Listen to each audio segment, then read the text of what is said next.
प्रेम न बाड़ी उपजे, प्रेम न हाट बिकाए, राजा परजा जेहि रुचे, शीस देई ले जाए। राजा परजा जेहि रुचे, शीस देई ले जाए। प्यारे बच्चों, मैं डॉक्टर चारुशीला सिंह हिंदी की कक्षा में आप सभी का स्वागत करती हूँ। बच्चों, एक ऐसे व्यक्तित्व जिन्होंने जाति पाति की संकीर्ण मानसिकता से ऊपर उठकर मानव मात्र के बीच प्रेम का प्रचार किया, उनके बीच एकता और समता स्थापित करने के लिए अपना सर्वस्व जीवन दे दिया, ऐसे विशिष्ट व्यक्तित्व को हम और आप संत कवि कबीरदास जी के नाम से जानते हैं। पिछली कक्षा से काव्य खंड के अंतर्गत जो एक धारा प्रवाहित हुई थी कबीर की साखियों की, आज हम और आप पुनः उसी भाव भूमि पर विचरण करते हुए आगे बढ़ेंगे। पिछले भाग में हमने और आपने कबीरदास जी के परिचय को जानते हुए साखी से कुछ दोहे पढ़े थे जो आपकी पाठ्य पुस्तक में संकलित हैं। हमने 5 दोहे पढ़े थे जिसमें अलग अलग तरीकों से गुरु के महत्व पर प्रकाश डाला गया था। आज पुनः जो शेष अंश है उसको पढ़ेंगे, हम आगे बढ़ेंगे और आज कई विविध रंगों के दोहे आज हमें और आपको मिलने वाले हैं। आइए अविलंब हम चलते हैं और जानते हैं कि आज हमें क्या पढ़ना है।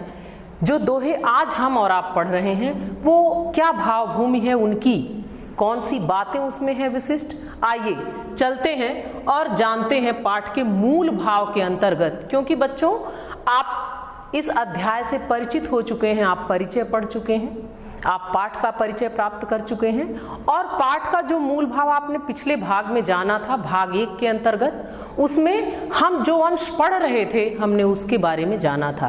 आज जो शेष अंश है भाग 2, यानी जो शेष अंश हम पढ़ेंगे उसके अंतर्गत क्या बातें महत्वपूर्ण हैं उसकी तरफ हम और आप चलते हैं। कि आज जो दोहे हम पढ़ेंगे 10 हैं, वो हमने आपको पहले बताया था, पहले भाग में आपने पढ़ा कि कुल 15 हैं, 5 हम और आप पढ़ चुके हैं, आज 10 पढ़ेंगे। इन 10 में क्या विशिष्टताएं हैं, उसके केंद्रीय भाव क्या हैं, मूल भाव क्या हैं, किन भावों की प्रधानता है इनमें, आइए जानते हैं।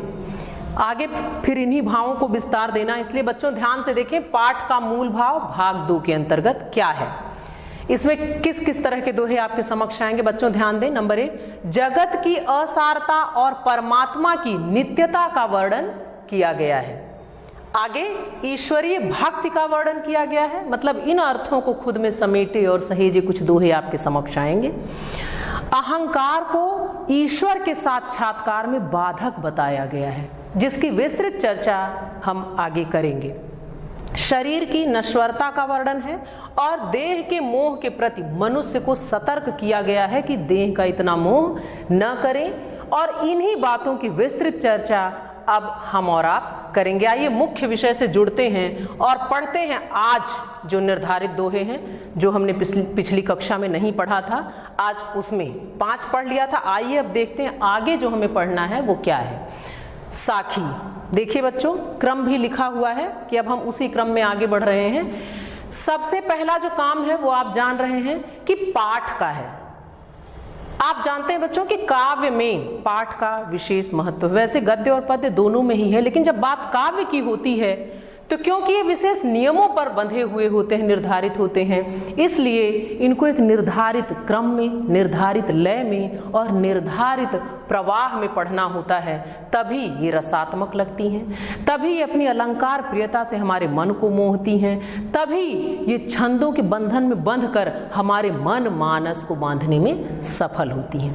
आइए बच्चों अविलंब पाठ करते हैं। आज पुनः नहीं दोहराऊंगी, कल मैंने आपसे कहा था कि एक सामान्य पाठ होता है और एक छंद विधान के आधार पर। कल हमने छंद विधान के आधार पर आपको बताया, आपने एक बहुत बड़ा अंतर महसूस किया, इसलिए सीधे सीधे छंद विधान के आधार पर मैं पाठ करती हूँ और आपको गृह कार्य में भी मैंने दिया था। तो आज आप मेरे साथ इन पंक्तियों को दोहराएंगे। आइए देखा जाए क्या है इन पंक्तियों में। भगति भजन हरि नाम है, दूजा दुख अपार, मनसा बाचा कर मना, कबीर सुमिरण सार। अगला देखें, कबीर चित्त चमंकिया, चहु दिस लागी लाई, हरि सुमिरन हाथू घड़ा, बेगे लेहु बुझाए। अगला देखें, अंसड़ियाँ झाई पड़ी, पंथ निहार निहार, जी भड़िया छाला पड़िया, राम पुकार पुकार। तो बच्चों, आपने महसूस किया कि जो हमने 2 पंक्तियां पढ़ी थी कि आपने अटपटी बाणी को भी खरे माधुर्य से अलंकृत कर दिया है, सजा दिया है। ये आपने इन पंक्तियों में महसूस किया पाठ के माध्यम से। आइए अब इन पंक्तियों के मर्म को समझते हैं कि क्या बताना चाहते हैं कबीरदास जी हमें और आपको, क्योंकि उनकी शैली उपदेशात्मक है। आपने पढ़ा इन पंक्तियों के माध्यम से वो कौन सा ऐसा विशिष्ट ज्ञान है, कौन सी ऐसी बातें हैं, कौन से ऐसे गूढ़ रहस्य हैं जो हमारे और आप तक आने आवश्यक हैं। आइए अब इनके अर्थों की तरफ चलते हैं, इनकी व्याख्या में चलते हैं और देखते हैं क्या है इनमें विशेष। आइए बच्चों ध्यान दें, आपने गुरु के महत्व तक 5 तक पढ़ लिया था। अब यहाँ ईश्वरीय भक्ति की बात की जा रही है, क्योंकि हम सभी जानते हैं कि ये जो सांसारिक वस्तुएं हैं, जो सौंदर्य है, जो सारी चीजें ये नश्वर हैं। तो क्या ऐसा है जो चिर है, जो स्थायी है? कवि इधर हमारा और आपका ध्यान ले जाना चाहते हैं। तो ध्यान दीजिए, वो क्या कहते हैं, भगति भजन हरि नाम है, दूजा दुख पर। कबीरदास जी कहते हैं कि ये जो भक्ति है, जो ये भजन है, जो ईश्वर के प्रति अनुराग है, जो उनके प्रति आस्था और विश्वास है, वस्तुतः यही नाव के समान है। नाव का अर्थ आप समझ ले बच्चों, नाव क्या होता है? जो हमें पार लगाता है। आप जानते हैं, आप जाते हैं तो जलधारा जो बहुत विराट और बहुत असीमित सी दिखती है, आप कैसे इस पार से उस पार जाते हैं? आप नाव के माध्यम से जाते हैं। यहाँ नाव की बात तो की जा रही है, लेकिन कौन से सागर को पार करना है? यहाँ सांसारिक की बात, यहाँ भव सागर की बात की जा रही है, यहाँ संसार रूपी सागर की बात की जा रही है। तो कबीरदास जी कहते हैं कि ईश्वर की भक्ति, उनका भजन, उनका कीर्तन, उनका स्मरण, उनके प्रति आस्था और विश्वास ही वो नाव है जो हमें संसार सागर से पार ले जाती है। बाकी दूसरी सारी चीजें दूजा दुख अपार, बाकी सारी चीजें जो हैं वो सिर्फ हमें और आपको दुख प्रदान करती हैं। मनसा वाचा कर्मणा कबीर सुमिरन सार। और कहते हैं कि इसीलिए कबीर इस बात को समझते हैं, आपको ये बात समझाना चाहते हैं कि इसीलिए मन वचन और कर्म तीनों से ईश्वर की आराधना करें, स्मरण करें। मन वचन और कर्म से कैसे होता है? ध्यान दीजिए बच्चों, इसके मर्म को समझिए कि आप मन से भी कुछ गलत ना करें और कर्म से तो करें ही नहीं करें। तो मन वचन और कर्म कई तरह की गलतियां होती हैं। कभी तो हम आगे बढ़कर कुछ गलत कर देते हैं, लेकिन कभी कभी हम चिंतन के द्वारा भी कुछ गलत कर देते हैं। कभी हम अपने विचारों के माध्यम से भी गलतियां करते हैं। तो यहाँ कहा गया कि मन वचन और कर्म की बोल कर भी आप कुछ गलत ना करें। तो यहाँ यही बात कवि ने सिखाई कि मन वचन कर्म, यानी जो आपके अंदर मन जो है, जो हृदय है, उसमें भी आस्था हो, आपकी वाणी में भी वो बात प्रकट हो ईश्वर के, और आपके कर्मों में भी झलके वो भक्ति, वो आस्था, वो विश्वास जो हमें और आपको भव सागर से पार कराती है, क्योंकि बाकी सारी चीजें सिर्फ दुख प्रदान करती हैं। आइए अगला देखें। कबीर चित्त चमंकियां चहुदिस लागी लाई। लाई का अर्थ होता है आग। अब देखिए यहाँ कबीरदास जी क्या कहना चाहते हैं बच्चों, बहुत आसान है, ध्यान से सुने। कबीर चित्त, चित्त मतलब हृदय, तो वो कहते हैं चमंकियां, यानी जो चारों दिशाओं में, चहुदिस लागी लाई, चारों दिशाओं में लगी जो आग है। कैसी आग? विषय वासना की, माया मोह की, सांसारिकता की, जो ये आग चारों दिशाओं में लगी हुई है, उसको देखकर कबीर चित्त चमंकिया, कबीर का जो हृदय है वो व्याकुल हो जाता है, वो बेचैन हो उठता है, वो चिंतित हो जाते हैं, वो परेशान हो जाते हैं कि चारों दिशाओं में विषय वासना की आग लग गई है। और सजग होते हुए उन्होंने फिर आपको बताया अगली पंक्तियों में, हरि सुमिरण हाथू घड़ा बेगे ले बुझाए। बच्चों, जब आग कहीं लगती है तो आप जानते हैं पानी की आवश्यकता होती है, और पानी आप कैसे लाएंगे? किसी पात्र की भी आवश्यकता आपको होगी। तो यहाँ कबीरदास जी कहते हैं कि उस आग को जो चारों दिशाओं में लगी हुई है, आप कैसे बुझाएंगे?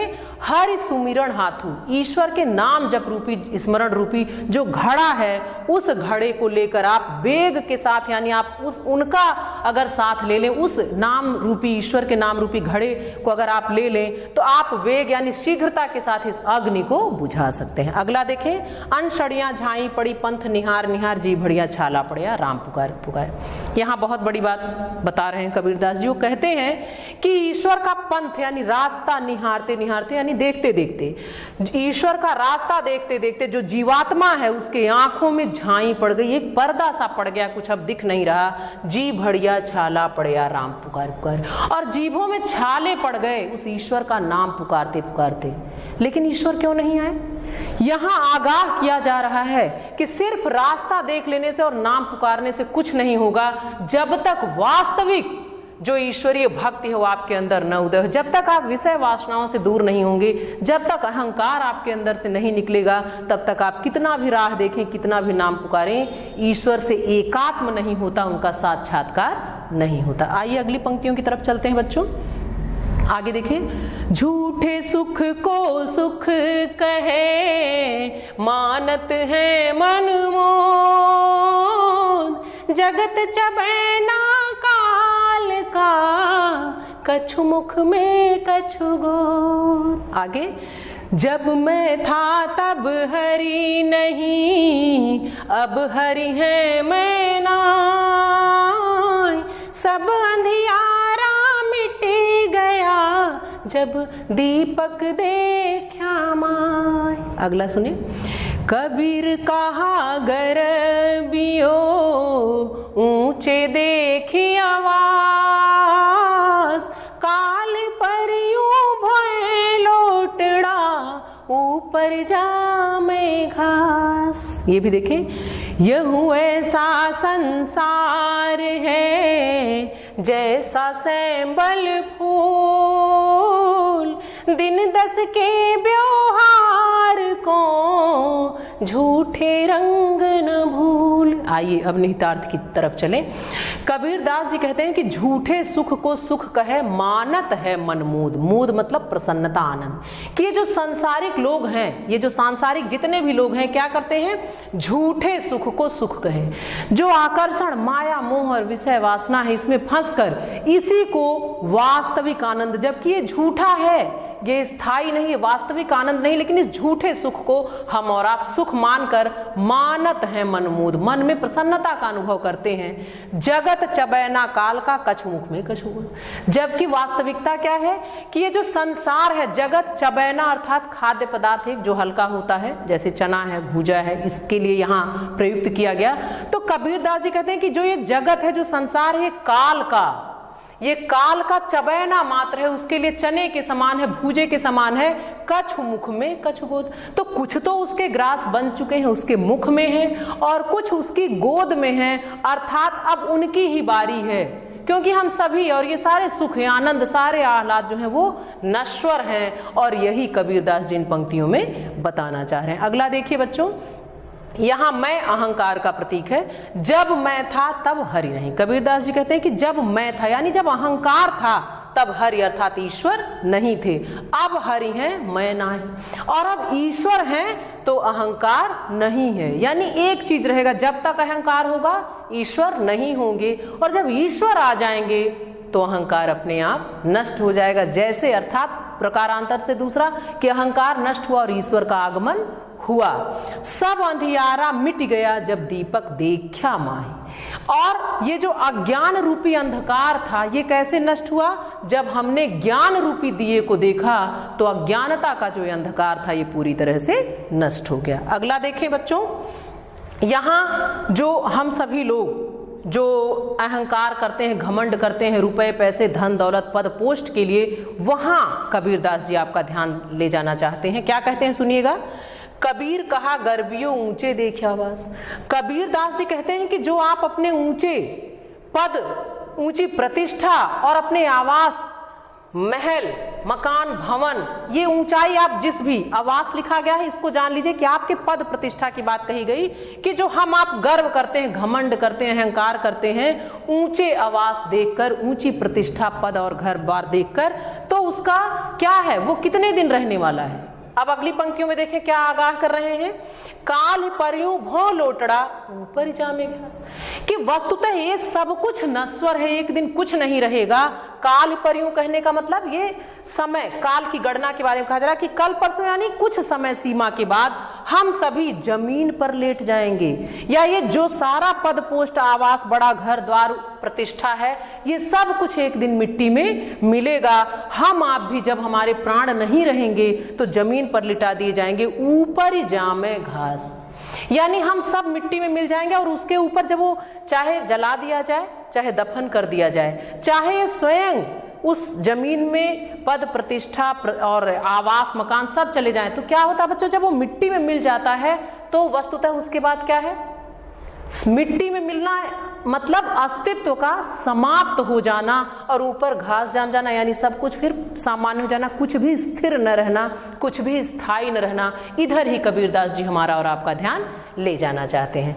अगली पंक्तियों में देखें फिर वो हमें और आपको आगाह कर रहे हैं, बार बार, कई बार और न जाने कितने प्रकार से सिर्फ एक ही प्रयास है कि हम और आप समझ ले कि वास्तविक सुख क्या है, वास्तविक आनंद क्या है, ईश्वर की भक्ति क्या है, ज्ञान क्या है, गुरु कौन है। इन्हीं बातों को बार बार अलग अलग दोहों के माध्यम से कवि हमारे और आप तक पहुंचा रहे हैं, और यही वास्तविकता है कि इनमें घुसकर अगर हम इनके मर्म तक पहुंच पाते हैं, उनका अपने जीवन में अनुसरण कर पाते हैं, तो ये सार्थकता है। और ये पंक्तियां वर्षों मथती रही हैं सामान्य जनमानस से लेकर उच्च वर्ग तक सभी को, और आने वाले समय में भी ये प्रभाव डालती रहेंगी। तो निसंदेह बच्चों आप प्रभावित हो रहे होंगे। आइए अगला देखते हैं, यह ऐसा संसार है जैसा सैंबल फूल, दिन दस के व्यवहार को झूठे रंग न भूल। अब देखिए क्या कह रहे हैं कि ये जो संसार है वो सैंबल के फूल के समान है, वो सैंबल का फूल होता है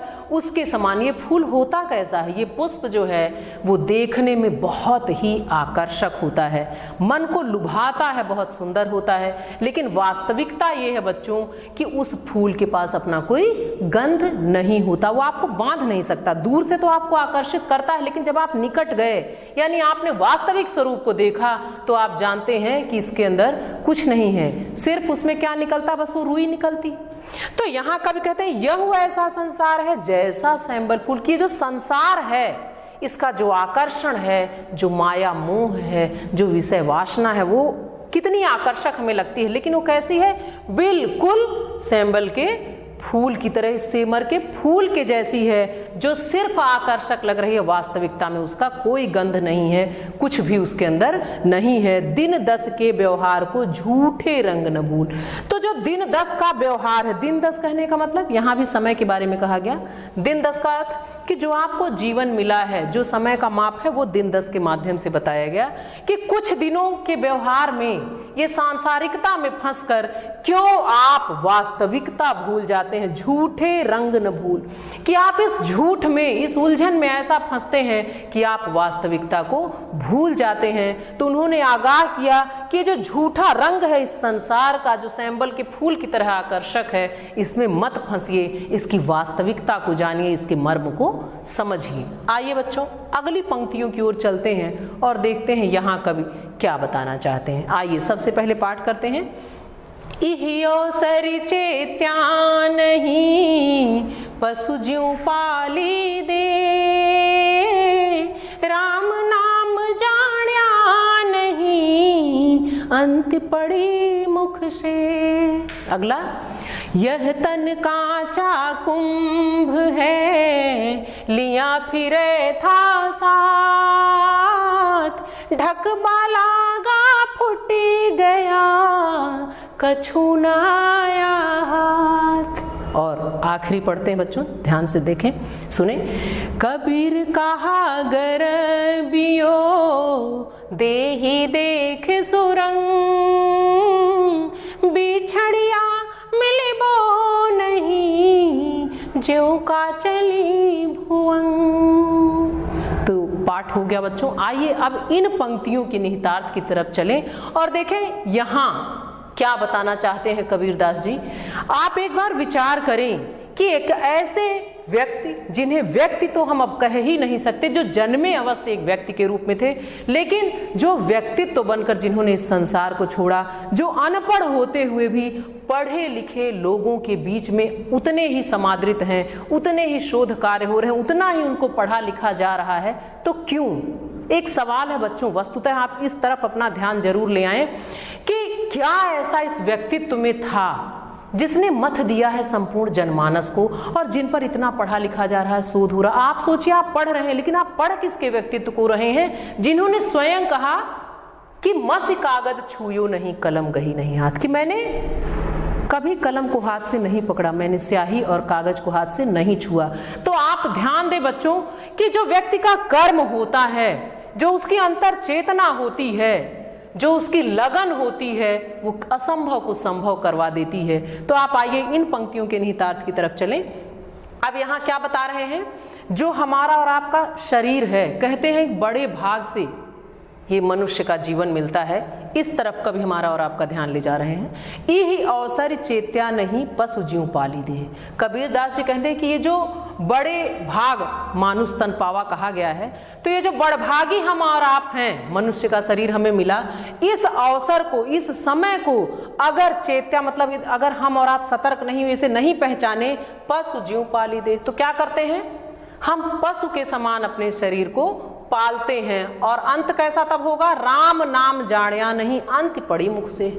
और अगर हमने इस मानव जीवन में मनुष्य होकर भी अगर हम पशुओं के समान जीते रहे, हमने राम नाम को नहीं जाना, तो अंत यही होगा कि बस हम मिट्टी में मिल जाएंगे, कुछ भी हमारे और आपके पास नहीं रहेगा। तो अगर स्वयं को बचाना चाहते हैं, अगर इस मनुष्य जीवन को धन्य करना चाहते हैं, तो आप राम नाम के मर्म को समझें। यही यहाँ कबीरदास जी बताना चाहते हैं। अगली पंक्तियों में आइए, यहाँ सब उसी भाव को समेटे हैं पंक्तियां।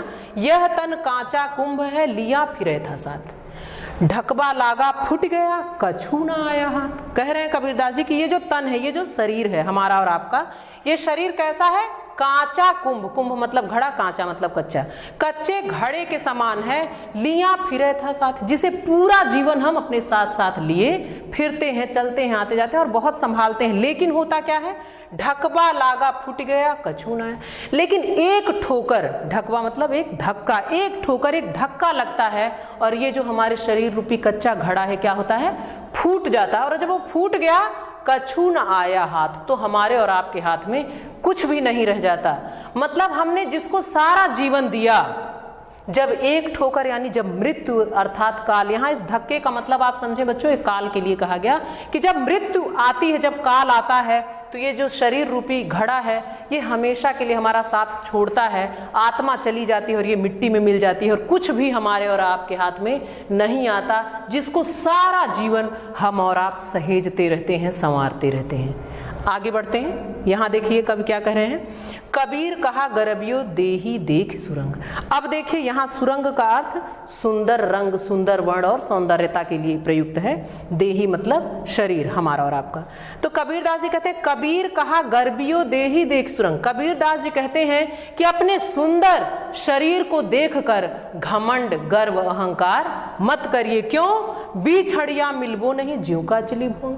क्योंकि एक बार ये शरीर जब बिछड़ जाएगा, जब आत्मा निकल जाएगी, तो आप कितने भी जतन करें, आप इस शरीर को पुनः प्राप्त नहीं कर सकते। कैसे? एक उदाहरण के माध्यम से कबीरदास जी हमें समझाते हैं। ज्यों काचली भुवंग, जिस प्रकार जो एक सर्प होता है, आप जानते हैं बच्चों कि जो सर्प होता है उसकी एक केचुली होती है, उसके शरीर में होती है ऊपर, और जब एक बार अलग हो जाती है तो सर्प चाहे जितने प्रयास करे या जो कुछ भी करे, वो पुनः उसको प्राप्त नहीं कर सकता। यहाँ इस उदाहरण के माध्यम से कबीरदास जी हमें और आपको सचेत कर रहे हैं, आगाह कर रहे हैं। क्या कह रहे हैं? कबीर कहा गरबियो देही देख सुरंग, कि क्यों तुम गर्व करते हो, क्यों अहंकार करते हो अपने सुंदर शरीर को देखकर। क्योंकि ये जब एक बार बिछड़ गया तो ये पुनः कभी भी प्राप्त नहीं हो सकता।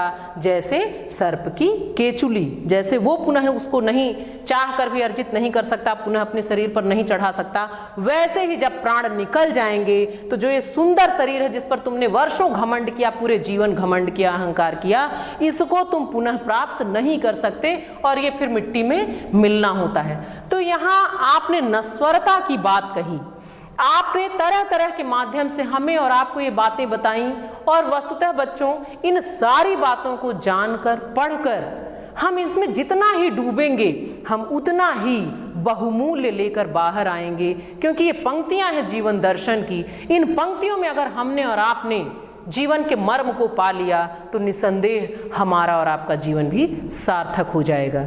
उस संत के जीवन को अगर हमने आत्मसात कर लिया, उनकी वाणी को, तो निसंदेह हम इस मानव जीवन को कुछ कुछ समझ पाएंगे और कुछ बेहतर कर पाएंगे। इसीलिए ये सारी बातें हम तक और आप तक पहुंची हैं। आइए चलते हैं इन पंक्तियों के काव्य सौंदर्य की ओर और देखते हैं क्या है इनमें।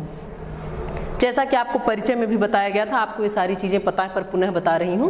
भाषा जो है वो सधुक्कड़ी, रस शांत, छंद दोहा था। आप परिचित हुए कि दोहा एक बहुत ही मधुर छंद है जिनमें दो पंक्तियों में असीमित संभावनाएं होती हैं। उन दो पंक्तियों में बहुत बड़ी बड़ी बातें बहुत आसानी से कही जा सकती हैं। शैली जो थी उपदेशात्मक। कबीरदास जी संत थे, साधु थे, हम सभी परिचित हो चुके, उनके परिचय से आपने पढ़ लिया है, जान लिया है कि वो गाते थे। वो अपनी वाणी में पिरोकर स्थानीय भाषा के शब्द भी और जो बातें उन्हें कहनी होती थी वो उसको बड़ी सहजता से कहते हुए गाते हुए आगे बढ़ते रहते थे। तो एक उपदेश जीवन से जुड़ा हुआ, क्योंकि आप संत थे, आप साधु थे, आपने जो जीवन के अनुभव आत्मसात किए वही अपनी वाणी के रूप में जन सामान्य को, हम सबको आपने दे दिया। अलंकार, अनुप्रास और रूपक का विशेष रूप से प्रयोग था। आइए बच्चों और आगे चलते हैं।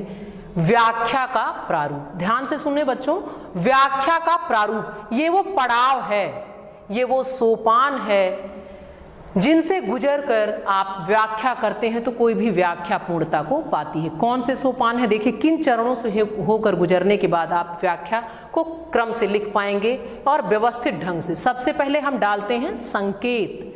संकेत के माध्यम से हम ये बताते हैं कि हमने किन पंक्तियों को व्याख्या के लिए लिया है। जैसे आप संकेत में ही बताएंगे कि आप किस दोहे की व्याख्या करने जा रहे हैं। आद्यंत, ये मैंने आपको समझाने के लिए लिखा है। आद्यंत का अर्थ होता है आदि और अंत, शुरुआत और आखिरी। तो कुछ शब्द हम शुरू के लेते हैं और कुछ आखिर के लेते हैं, जिससे ये पता चलता है कि वो कौन सी पंक्तियां हैं जिसे हमने व्याख्या के लिए लिया है। आइए संदर्भ देखें बच्चों, ध्यान दें।